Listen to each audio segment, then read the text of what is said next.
Salam sejahtera saya ucapkan kepada Puan Arbia selaku pensyarah bagi subjek ini.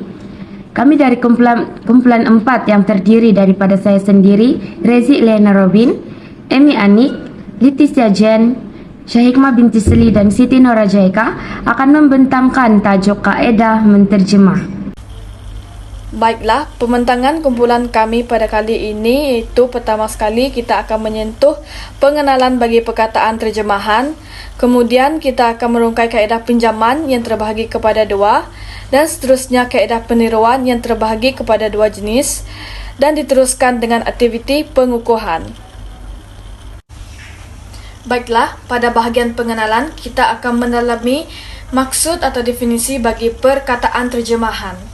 Perkataan terjemahan berasal daripada bahasa Arab iaitu tarjamah. Definisi bagi perkataan terjemahan ini iaitu mentafsir perkataan, lisan atau tulisan dengan menggunakan bahasa lain. Sebagai contoh, bahasa Cina diterjemahkan kepada bahasa Melayu. Menurut Kamus Dewan pada tahun 1986, penterjemahan merupakan perbuatan memindahkan sesuatu isi atau teks ke dalam bahasa lain atau menukarkan bahasa teks tersebut.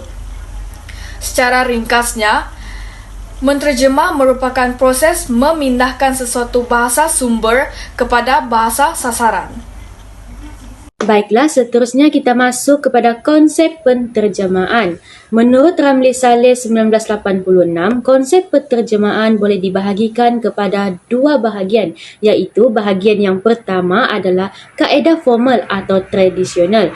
Kaedah ini lebih menumpukan perhatian terhadap bentuk teks yang diterjemah.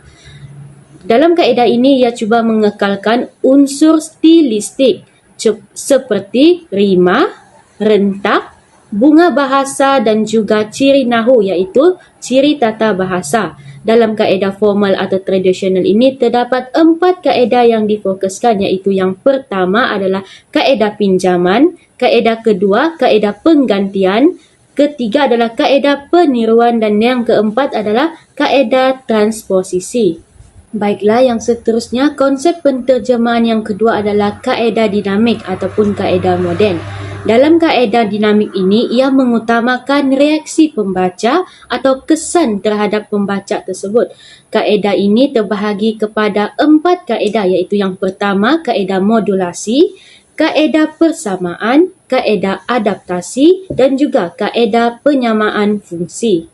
Baiklah, seterusnya berdasarkan 2 kaedah utama yang telah saya bentangkan sebentar tadi, menurut Vinay dan Darbelnet, iaitu 2 orang pakar penterjemah telah mengutarakan beberapa kaedah, iaitu yang telah saya bentangkan sebentar tadi, iaitu kaedah formal tradisional dan juga kaedah dinamik moden. Dalam kaedah formal atau tradisional ini terdapat 4 kaedah, iaitu yang pertama kaedah pinjaman, kedua kaedah peniruan, ketiga kaedah penggantian dan juga yang keempat adalah kaedah transposisi. Namun dalam pembentangan kami kali ini, kami akan membentangkan hanya 2 kaedah formal dan tradisional, iaitu kaedah pinjaman dan juga kaedah peniruan.